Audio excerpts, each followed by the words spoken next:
outra maneira de comemorar esses nossos 10 anos de estrada, uma das intenções no ano passado era a gente fazer um evento em algum centro cultural. Aliás, o Croma, não digo que ele nasceu no Centro Cultural da Vergueiro, mas ele foi muito importante porque as nossas primeiras reuniões foi lá. E foi no Centro Cultural próximo ao metrô Vergueiro, para quem é de São Paulo conhece, né? É um espaço muito bacana, lá tem espaço para oficinas artísticas, cinema, teatro, exibições de música, exposições artísticas, é bacana. Faz muito tempo que eu não vou lá. Eu espero que, independente da pandemia, ainda esteja como a gente costumava frequentar. Inclusive foi lá no. Porque na verdade, assim, deixa eu contar um pouco a história. Eu, em 2009, estava sofrendo de uma depressão muito forte e acabei me consultando com uma psicóloga que ela me recomendou que eu fizesse alguma atividade. E eu me lembrei que, até por conta, depois que virei homem, vamos dizer assim, comecei a fazer faculdade, trabalhar, eu tinha abandonado esse meu lado artístico. Eu tinha até, inclusive, parado de ler quadrinhos pelo menos com a mesma frequência que eu li quando eu era adolescente. E eu não percebia o quanto isso estava me fazendo muito mal. Graças a essa psicóloga que eu resolvi retomar esse meu lado artístico, vamos dizer assim. Eu acabei descobrindo uma escola, a Escola Abra, Academia Brasileira de Artes. Ela tinha várias escolas, várias unidades. Uma delas era no bairro do Tatuapé. Para quem não sabe, eu moro aqui na cidade de Poá, que é Grande São Paulo, mesma região da cidade de Suzano, Mogi das Cruzes. E dentro das escolas da Abra, a mais próxima era do bairro do Tatuapé. O curso começava às 9 da manhã aos sábados, e isso em 2009. E foi lá que eu acabei conhecendo também o Tiago e a Natália, que também passaram a frequentar o mesmo curso de desenho artístico. E depois, já alguns meses, a gente se conhecendo melhor, todos os sábados estávamos lá. A gente foi vendo que a gente tinha os mesmos gostos, os mesmos ideais. Aí eu, a Natália e o Tiago, nós decidimos criar esse coletivo. Isso em 2010 já estava definida essa ideia do projeto Croma. Aliás, se eu não me engano, acho que o nome Projeto Croma, eu sei que o logo foi criação da Natália. Eu não lembro, acho que o nome foi dela também. Aí começou com nós três. Tinha também uma colega nossa da escola, a Mariana, mas ela infelizmente é uma pessoa muito talentosa, mas ela acabou saindo por motivos pessoais, nós acabamos perdendo contato. Aí a gente começou a fazer nossas primeiras reuniões justamente no Centro Cultural da Vergueiro. E foi lá que o Tiago acabou, até que bem que para suprir a saída da Mariana, o Tiago acabou levando numa das nossas reuniões o Osmar Menezes, que já era amigo de infância do Tiago. E o Osmar foi lá, apresentou um trabalho que ele estava fazendo na época, que depois virou também um dos primeiros lançamentos do Chroma, o fanzine Os Mais Melódicos. Eu até tenho um vídeo aqui no Instagram falando desse fanzine dele, muito bacana, aliás, né, porque o cara é meu amigo. Aí lá numa das nossas reuniões no Centro Cultural da Vergueiro, acho que era um domingo, não tenho certeza, não me lembro, ou sábado, enfim. O Osmar acabou aceitando o nosso convite, acabou fazendo parte do Croma. Então, o Centro Cultural Vergueiro, embora o Croma não tenha especificamente nascido lá, ele foi muito importante para a gente. E pelo menos que durante o primeiro ano que todas as nossas reuniões eram feitas lá, preferencialmente aos domingos.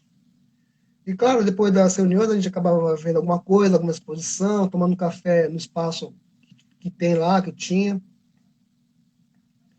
Aí este ano, para comemorar os 10 anos, a gente estava planejando várias coisas. Uma das ideias era fazer um evento dentro do Centro Cultural. Não fosse, tinha que ser lá, claro, é um lugar especial para a gente, mas se não fosse lá, a gente escolheu um outro local que fosse possível. Mas aí veio a pandemia e acabou atrapalhando tudo. Aí a gente, enfim,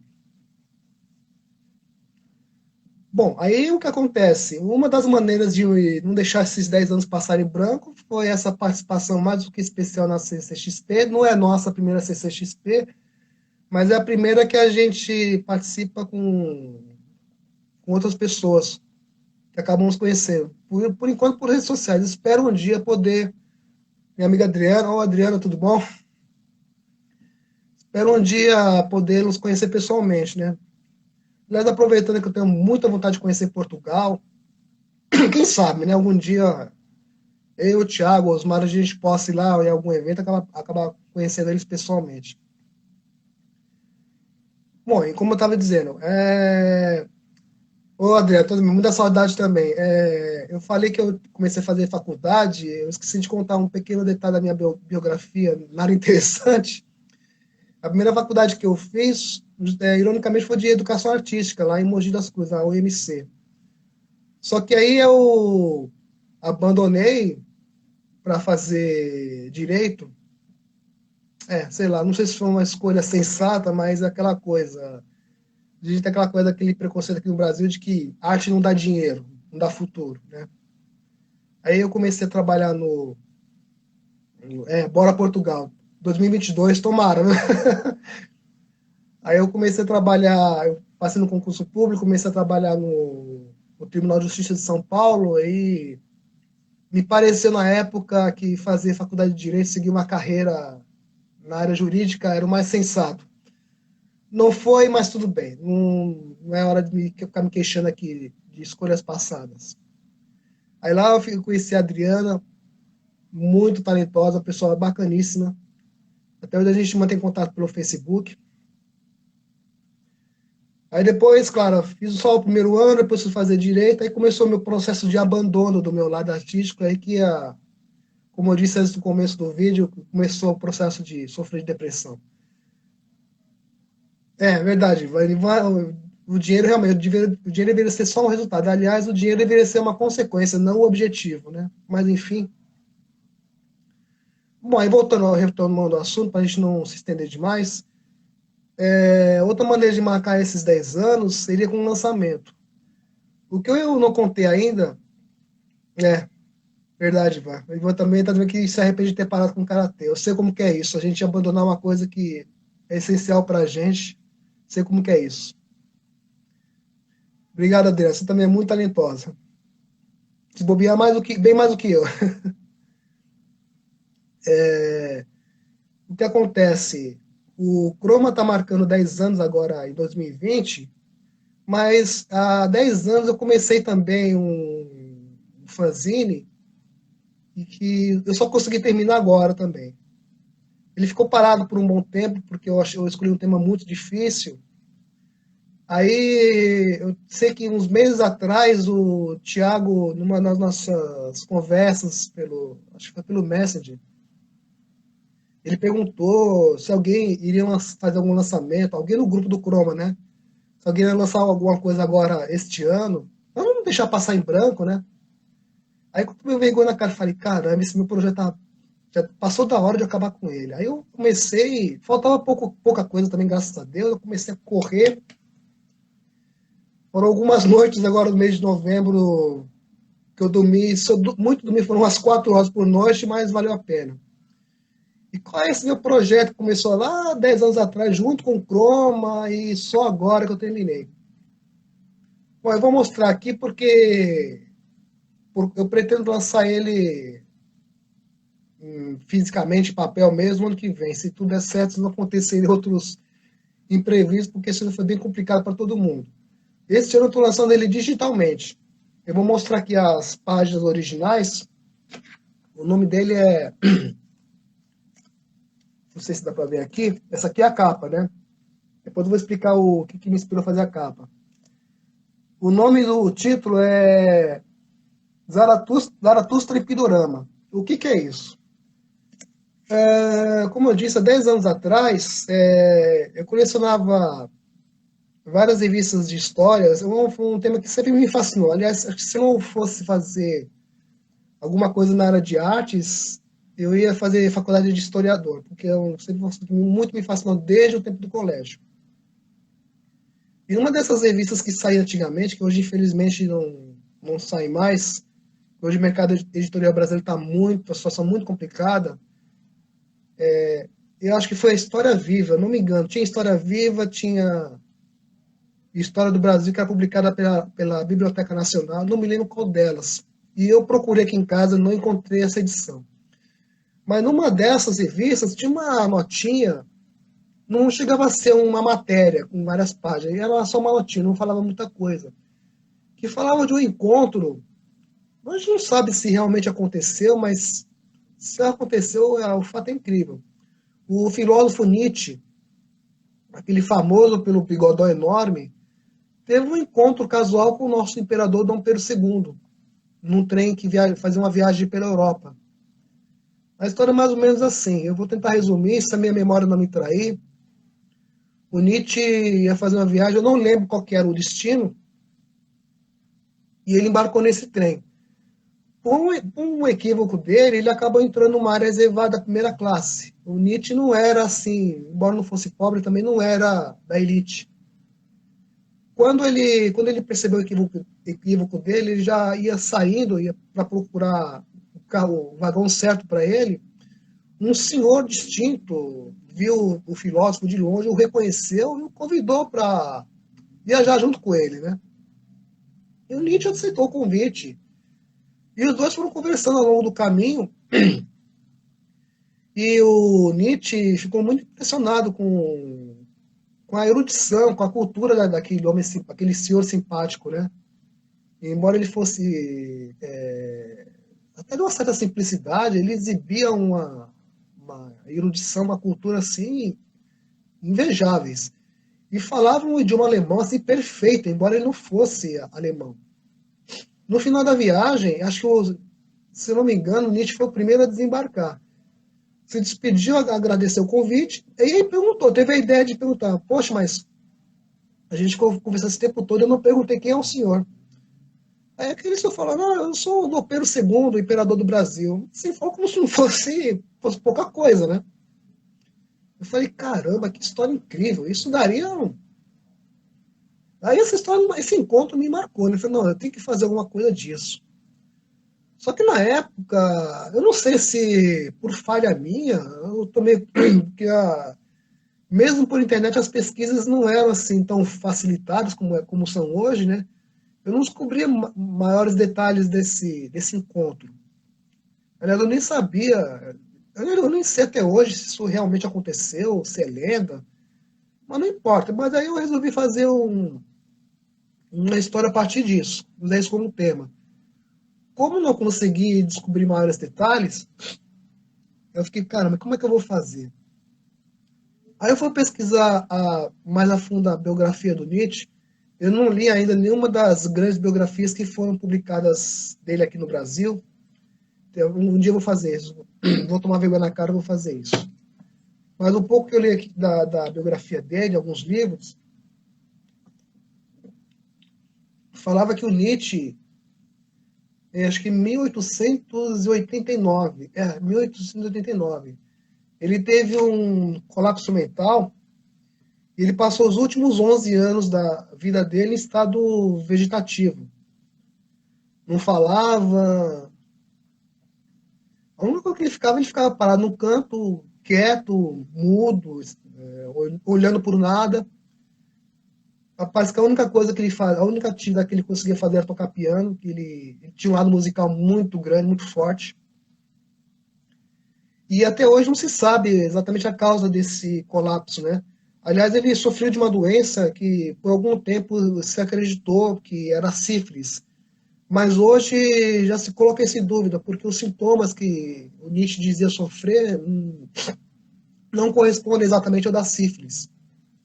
Mas não se sabe que doença que ele tinha. E os registros médicos da época não ajudam muito, né? A ciência não era tão avançada como era hoje. Mas acredita-se por causa desse sintoma, dessa doença misteriosa que ele teve, que ele acabou tendo esse colapso mental que detonou ele de uma vez e fez ele passar os últimos 11 anos da vida dele em estado vegetativo. Aí eu descobrindo esse fato triste da vida dele, bom, eu pensei, eu vou fazer disso um mote então. Eu vou imaginar que ele, nesse estado, relembrando o possível encontro que ele teve com Dom Pedro II, ele se imaginou fazendo uma viagem para o Brasil. Claro, é uma viagem delirante. Aí eu, para traduzir isso visualmente, uma ideia que eu tive na época de me inspirar em outro artista que viveu mais ou menos na mesma época que o Nietzsche. Eu acho que um nunca ouviu falar do outro, mas eles viveram na mesma época e é um artista que, porque eu sou apaixonadíssimo, que é o Van Gogh. Aí eu já retratando Nietzsche em estado vegetativo, na cama, né? Eu me inspirei no quadro do Van Gogh. Aliás, eu devia ter pegado um fascículo. Eu tenho um fascículo com quadros dele, eu não trouxe, eu devia ter colocado aqui. Eu peço até desculpas, eu não esqueci. Mas tem um quadro, de um quarto que o Van Gogh pintou, que é bem famoso. Eu usei esse quadro nessa página aqui. Não sei se vai dar para ver direito. A luz também não está ajudando muito. Deixa eu ver, vou tentar tirar aqui o celular do lugar.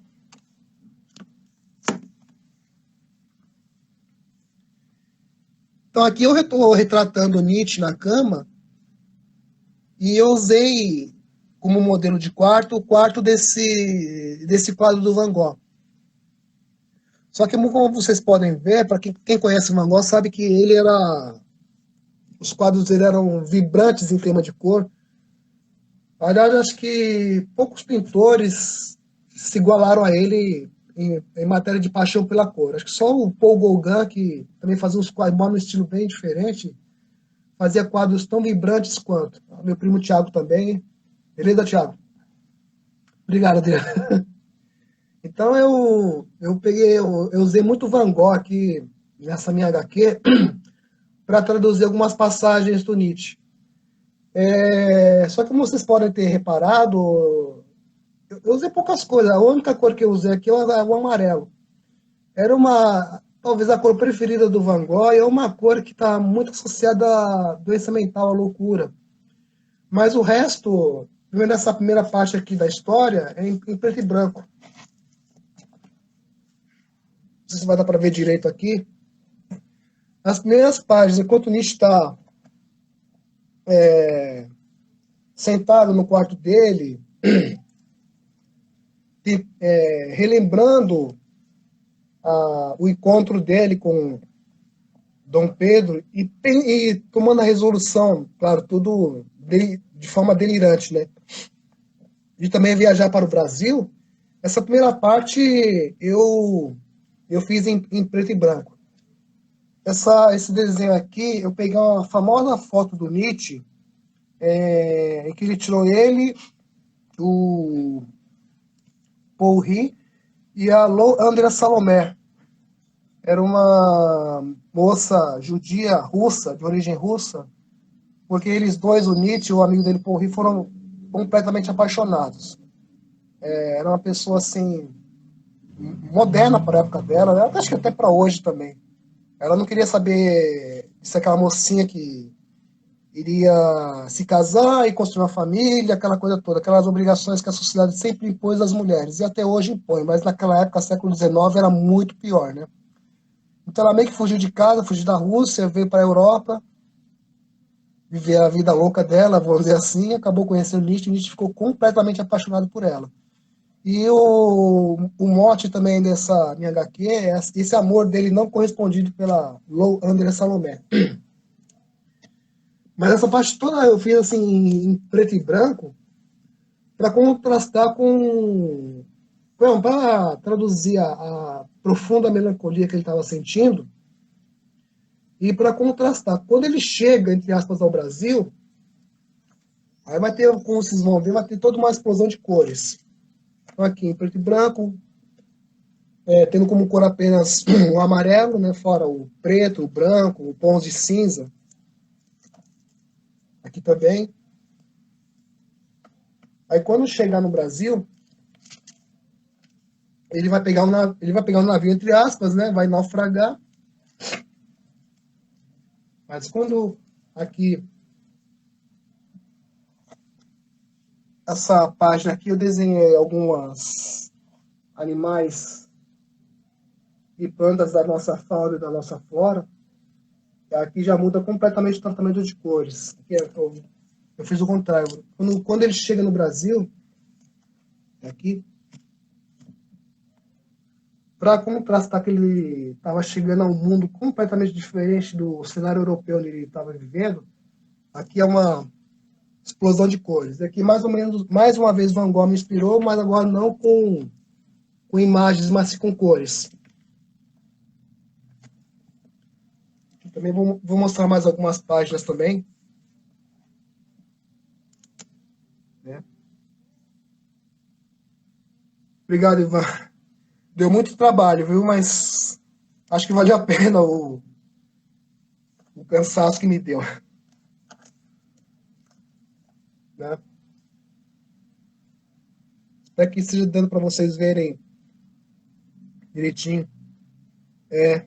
Obrigado, Suzana, minha grande prima, praticamente minha irmã, né? Aqui eu usei várias técnicas, guache, aquarela, nanquim, lápis aquarelável, giz pastel. Por quê? Porque o Nietzsche estava chegando, saindo do mundo dele, de uma civilização antiga, já decadente na visão dele, e chegando num, entre aspas, um mundo novo. Claro, aquela altura já não era um mundo novo, mas bom, eu procurei traduzir assim. Um mundo completamente diferente para ele. O Brasil que o Nietzsche, no delírio dele, chega. Obrigado, Adriano. Então, o Brasil que o Nietzsche encontra no delírio dele ainda é aquele Brasil dos primeiros viajantes, dos primeiros aventureiros que chegaram aqui e encontraram uma paisagem completamente estranha, exótica, diferente. Se vocês lerem os relatos daquela época, vocês vão perceber que a experiência que os primeiros europeus tiveram ao chegar aqui foi mais ou menos como tivesse chegado num outro planeta. O que eles encontraram aqui era completamente novo, diferente, estranho, inexplicável. E é natural que os relatos daquela época, eu cheguei a ler alguns, não li todos que eu queria, mas eu li alguns para poder ter um norte aqui no meu trabalho. É claro que para poder encaixar o que eles não viam, tentar compreender, claro que eles pegavam toda aquela bagagem da cultura europeia, de lendas, mitologias, folclores que eles traziam com eles, e claro que em cima disso, muito exagero, muita coisa, muito relato fantasioso se produziu, mas não acho que foi uma coisa de má fé, realmente foi uma experiência única na história da humanidade. Imagine você se algum dia a gente conseguir desenvolver uma tecnologia para chegar em outros planetas e chegar num planeta habitado e encontrar uma civilização completamente diferente. Como vocês acham que vai ser e vão ser os depoimentos dos primeiros cosmonautas que tomaram contato? Vocês veem nos filmes de ficção científica, você já tem uma ideia de como seria, né? Então, é mais ou menos o que aconteceu aqui. Então, o Nietzsche do século XIX, em seu delírio, ele encontra o Brasil do século XVI. Para pontuar a aventura dele aqui no Brasil, aí eu recorri a um outro alemão que realmente viveu naquela época. E é uma história que eu ouvi falar muito superficialmente no colégio, eu, assim como outros alunos da época, não sei se hoje, os alunos de hoje têm conhecimento disso, mas na época eu tive, que é o Hans Staden, que também é alemão, aventureiro, também no século XVI.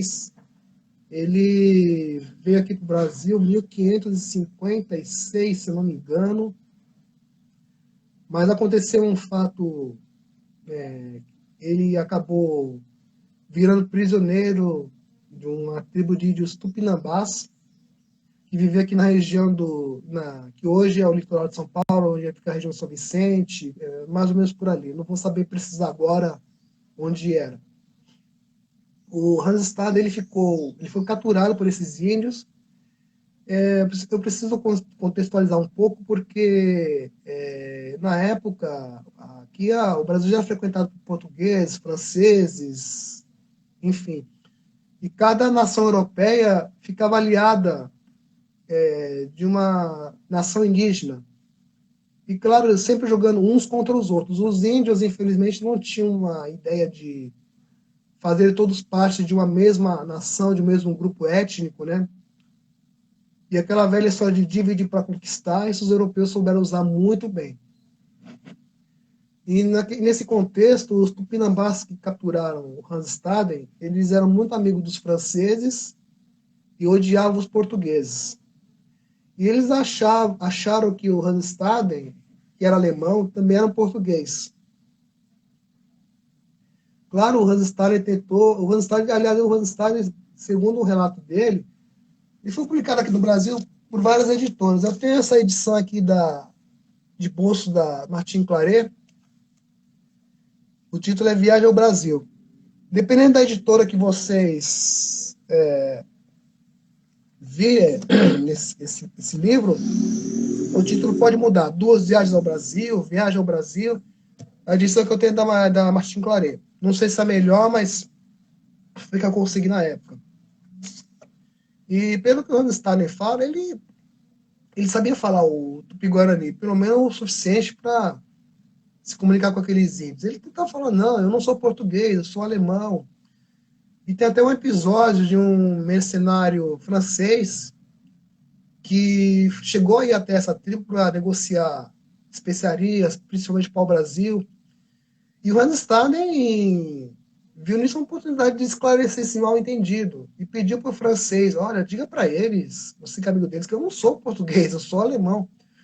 Só que o francês, de sacanagem, não fez nada disso, pelo contrário, ele disse para os índios que aquele cara, aquele branquelo ali, era português.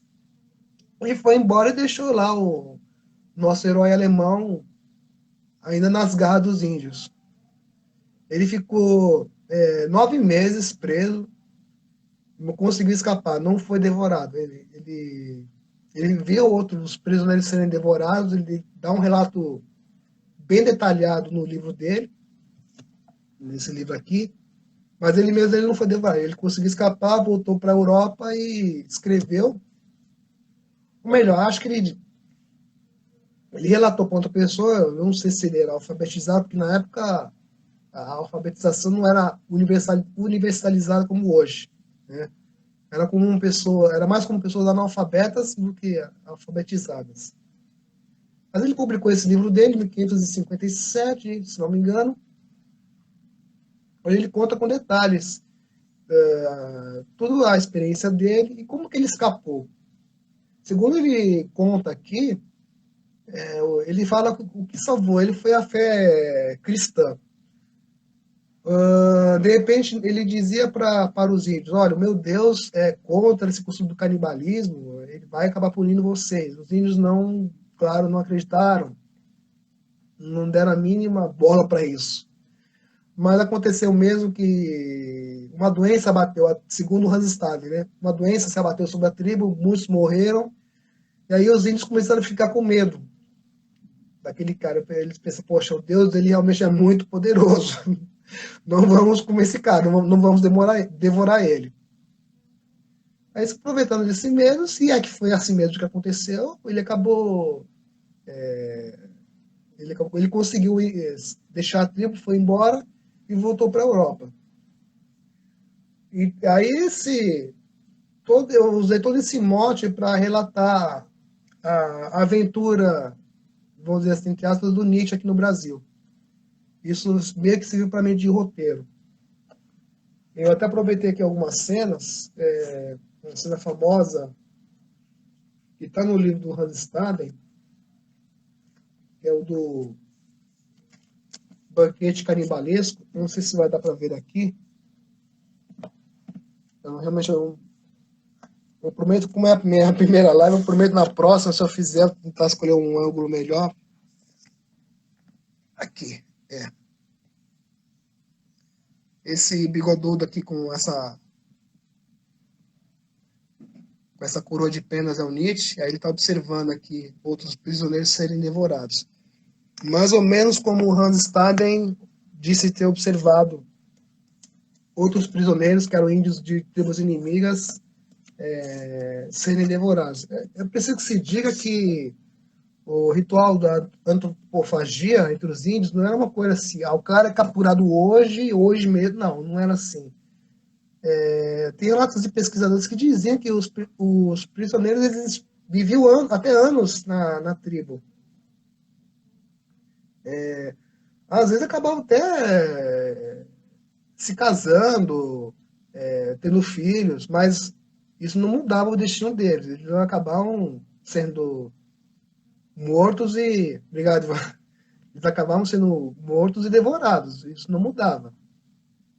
Mas é estranho, mas a gente, até por coisa que a gente vê em filme, imagina que o prisioneiro é capturado tal dia e mais tardar no dia seguinte já. Não, pelo contrário, eles ficavam anos. O que acontece é que, por um código de honra entre todos os índios daquela época, eles não fugiam, eles não tentavam fugir, eles tinham que demonstrar bravura, né, diante da morte inevitável. Para eles era uma questão de honra. Então, por isso eles nem tentavam fugir. Claro, o Hans Staden, vindo de uma outra cultura, ele era. Eu não sei se ele era católico ou protestante, agora eu não me recordo. Mas, enfim, vindo de uma cultura judaico-cristã, claro que ele não participava desses valores. Né? Ele queria mais ir embora, fugir dali. E ele acabou conseguindo. Mas eu usei isso como mote para a viagem delirante do Nietzsche. E, bom, eu não sei se você se lembra disso no começo aqui da nossa conversa aqui, que estou olhando o relógio, porque infelizmente o Instagram só permite fazer até por máximo 1 hora. Eu não quero deixar passar nada em branco. Como eu ia dizendo, o que eu estava falando? Bom, enfim, como eu disse no começo do vídeo, o Nietzsche teve uma paixão não correspondida. Aliás, essa história da paixão não correspondida é uma coisa meio assim, nebulosa, porque o Nietzsche, o Paul Rie e a André Salomé, eles viveram um tempo, os três juntos, formando uma espécie de homenagem. Eu não sei, a gente não se sabe até que ponto se isso era apenas uma camaradagem intelectual, se eles se reuniam apenas para discutir arte, cultura, ou se teve alguma coisa um pouco mais íntima, se é que vocês me entendem. Tem um filme de uma cineasta italiana, Liliana Cavani, Além do Bem e do Mal. Eu tenho ele em DVD, saiu de uma coleção da Folha, eu não sei onde é que está. A Folha de São Paulo, de vez em quando, ela publica umas coleções de DVDs temáticas, né? E ela publicou uma coleção, uns anos atrás, grandes biografias do cinema. Eu comprei algumas edições e fiz questão de comprar do Nietzsche, né? Porque eu já estava nesse trabalho. E a Liliane Cavani, essa cineasta, que já era uma cineasta polêmica, por conta dos temas, né? Ela resolveu dar uma leitura uma leitura mais erotizada desse episódio da vida do Nietzsche. Mas o fato é que o Nietzsche ele pretendia se casar até com essa moça. Ela recusou o convite, ela não queria nada convencional. Enfim, não viveram a história de amor que talvez o Nietzsche gostaria de ter vivido. E uma coisa que eu achei interessante, o nome dela, Salomé, o sobrenome, né? Já me remeteu àquela história do apóstolo João, que por conta daquela Salomé, acabou perdendo a cabeça, né? Eu sei que na Bíblia, no Novo Testamento, o relato está diferente.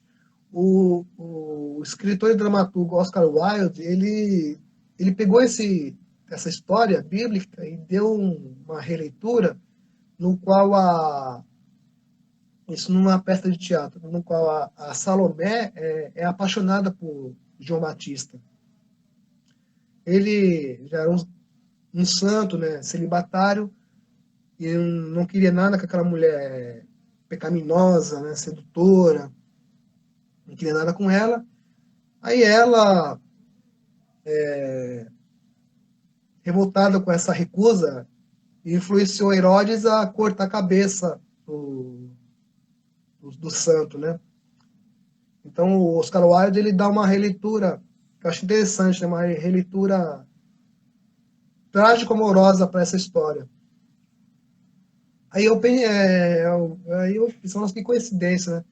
Metaforicamente, vamos dizer assim, o Nietzsche perdeu a cabeça por causa de uma outra Salomé. E como a gente está falando de antropofagia, né, de canibalismo aqui entre os nossos antigos índios, né? Acho que uma coisa meio que encaixou na outra, né? O artista tem essas liberdades, ele não precisa ser fiel à história, né? A um trabalho acadêmico, a gente pode tomar essas liberdades. É até meio que por isso que eu pus aqui na capa o Nietzsche, só a cabeça dele na bandeja com essa índia, que pode ser uma versão índia do grande amor dele, né? Chamado Canibalismo Amoroso. Tem até um. Obrigado, Ivan, mais uma vez. Tem até um livro, não vou me lembrar agora o nome do autor, professor de literatura, que chama o Canibalismo Amoroso, né? Que ele fala desse aspecto da nossa literatura. Mas isso pode ser assunto para outro dia. Para fazer essa capa, aí eu já recorri a uma outra artista, essa brasileira, que muito me encanta, que é a Tarsila do Amaral, o famoso quadro Abapuru. Tanto que a minha capa acaba sendo uma releitura, nem tanto do Abapuru da Tarsila, mas desse outro aqui. Que é uma releitura que a própria Tarsila fez da obra dela, né? Deixa eu ver aqui, se eu acho aqui. Que não por acaso se chama Antropofagia. Esse quadro aqui, belíssimo. Eu adoro a Tarsila.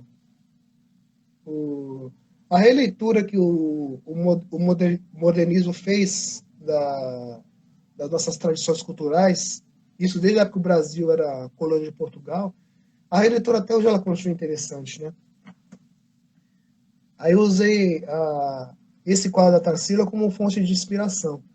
Aliás, só um detalhe rápido aqui, a última coisa que eu fiz da minha HQ foi a capa.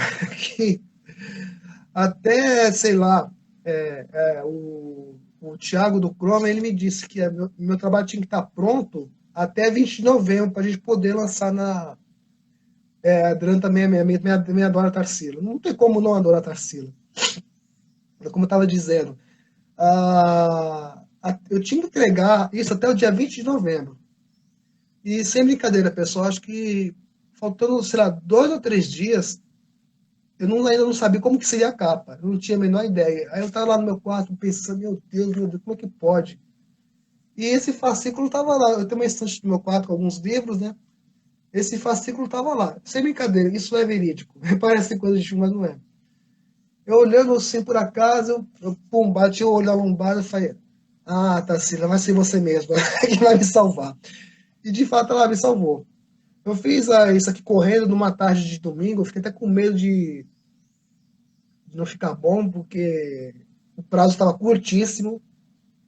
Mas eu acabei fazendo e bom, e tá aí. O resultado tá aí.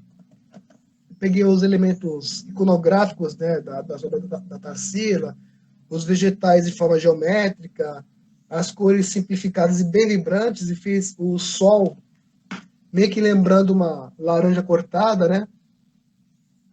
E daí disso eu fiz a minha capa, né? E aproveitei para fazer uma homenagem a uma artista que eu muito admiro. Sempre admirei até hoje. Obrigado, Altemar. Altemar, que também está na nossa parceria do Chroma. O Altemar é brasileiro, mas ele também está na nossa parceria para por essa mesa da CCXP, também um artista muito talentoso e também apaixonado pelo Brasil como eu. Aí eu fiz, bom, como vocês podem ver, eu tô aproveitando essa live até para falar um pouco do meu processo de criação. Aliás, o meu grupo amanhã vai ter duas lives. Eu vou, até antes que me esqueça, deixa eu ler aqui na minha colinha. Amanhã, domingo, às 11 da manhã, vai ter a live com o Christian Braulio e o Mário de Carvalho. Os dois são dois jovens artistas talentosos de Angola.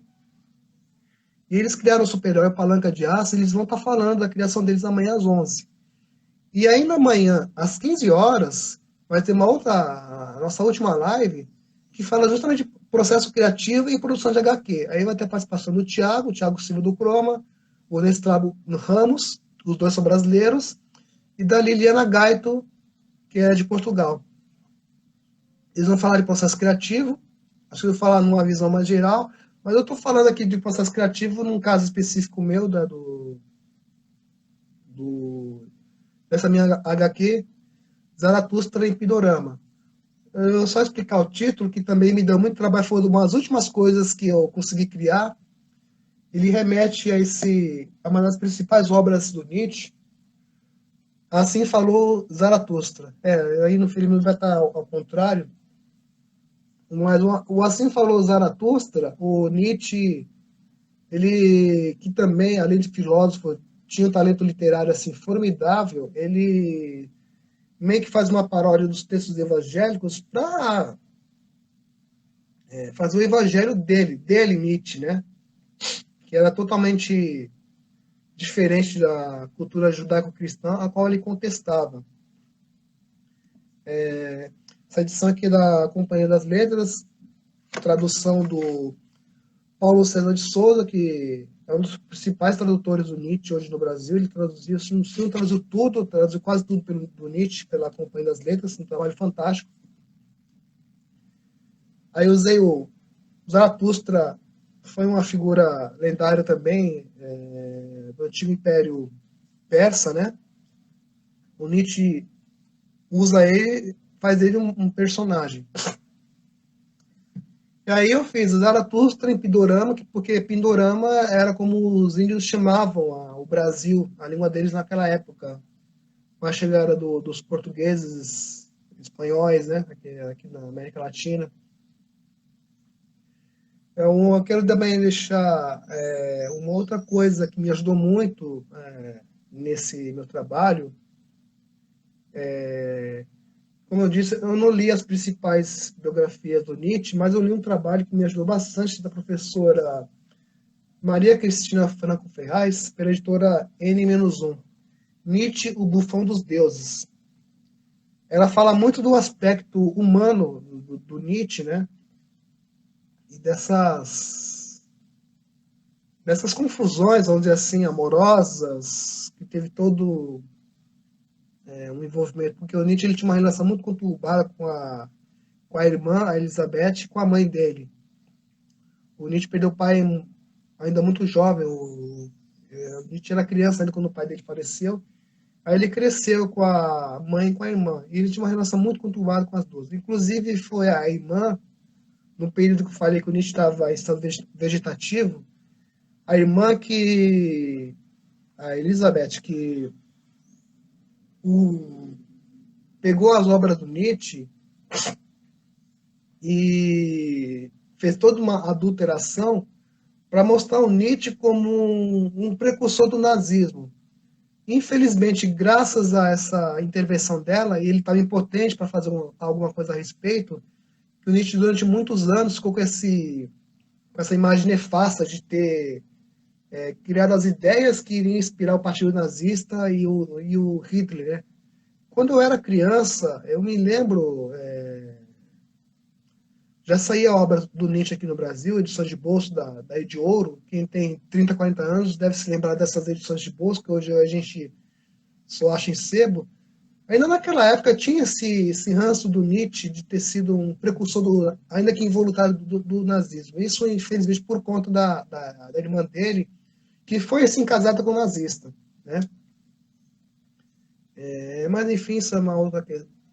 Pode ser um tema para um outro dia.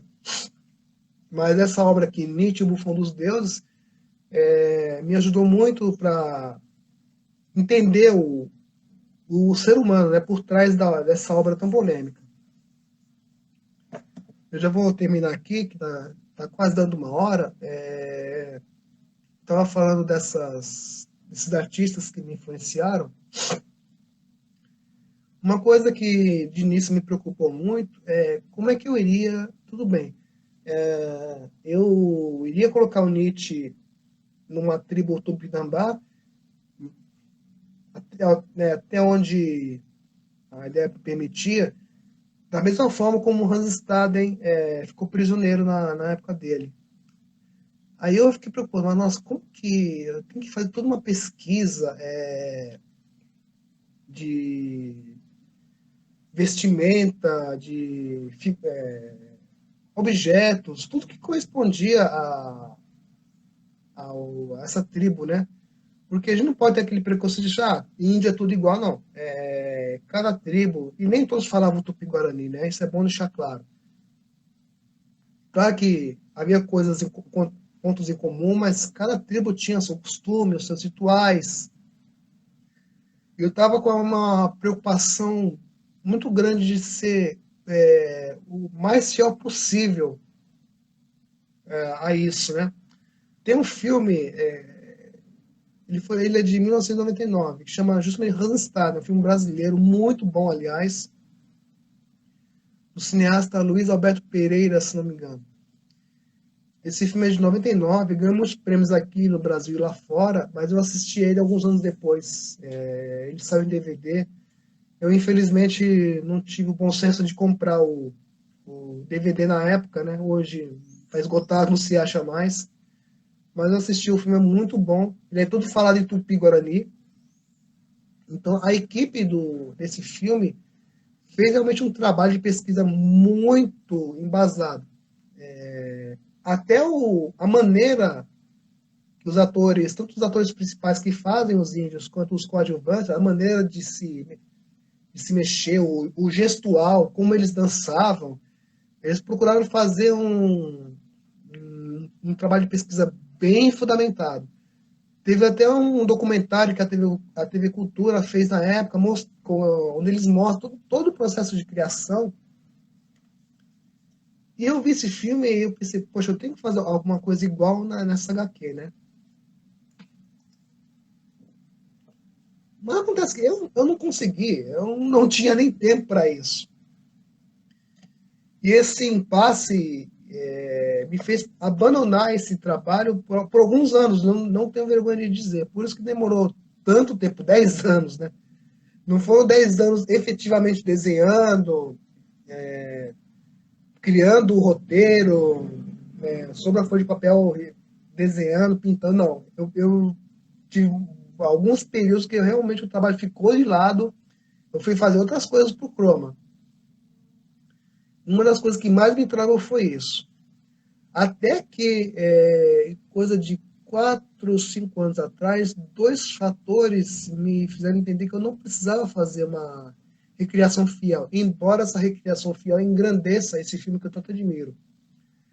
Uma delas é esse livro aqui, é um trabalho aliás, são três coisas. É um trabalho do designer e escritor Gustavo Piqueira, que ele faz justamente uma recriação artística desse episódio do Hans Staden. Uma outra coisa, eu não peguei, mas enfim, uma outra coisa é. Ah, não, tá aqui.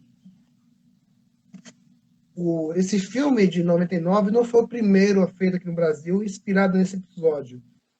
Muitos anos antes, deixa eu ver que ano que foi, 1971, o cineasta Nelson Pereira dos Santos, ele fez um filme também inspirado no mesmo tema, né, do Hans Staden. Mas o Nelson, ele fez uma releitura completamente original, vamos dizer assim. Tanto que o personagem principal, o europeu capturado, não é um alemão, é um francês. Ele deu até um título assim, engraçado, né? O humor da época, como era gostoso o meu francês. Sim, gostoso porque no final do filme, esse francês que acaba sendo capturado, ele acaba até convivendo com essa tribo, interagindo, acaba meio que virando um integrante dessa tribo também, se apaixona por uma das índias, acaba vivendo uma relação de amor com ela, mas no final ele é devorado, ele é comido, né?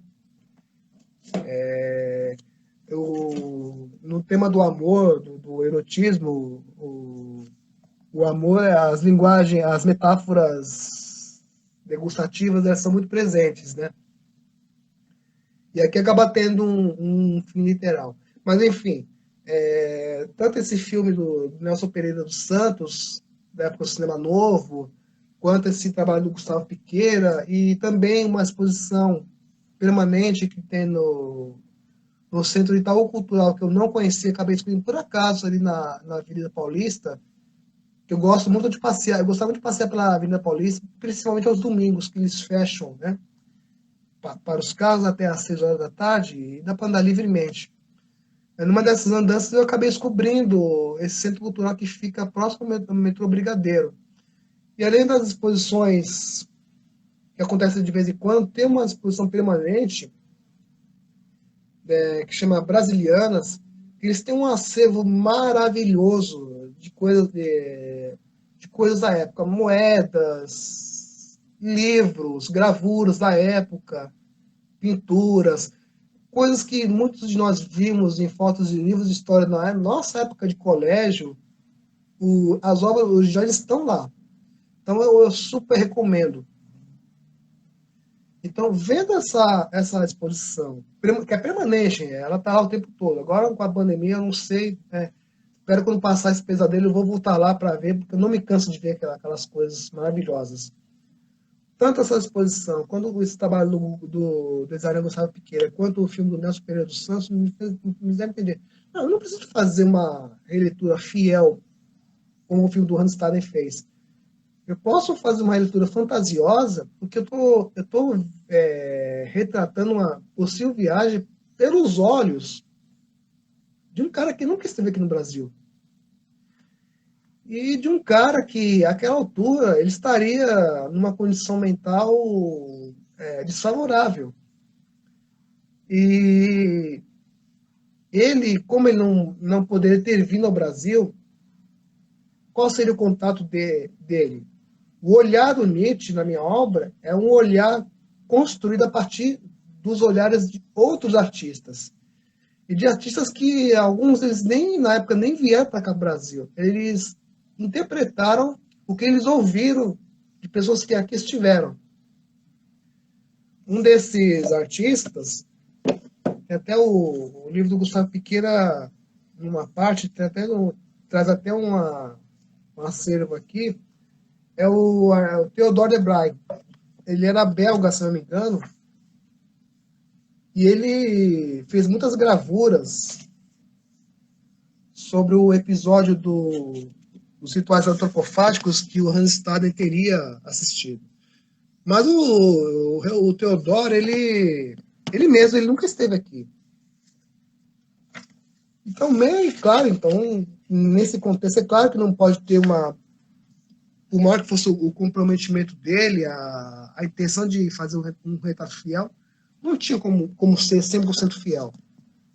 Alguma coisa da não experiência dele, do não contato direto e da bagagem cultural de um homem europeu, inevitavelmente teria, lendas de outros países, lendas gregas, celtas, né?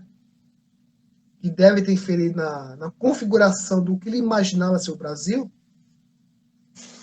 isso acabou afetando o modo como o Theodore de Braille viu, entre aspas, o Brasil. Então esse foi o ponto. O Nietzsche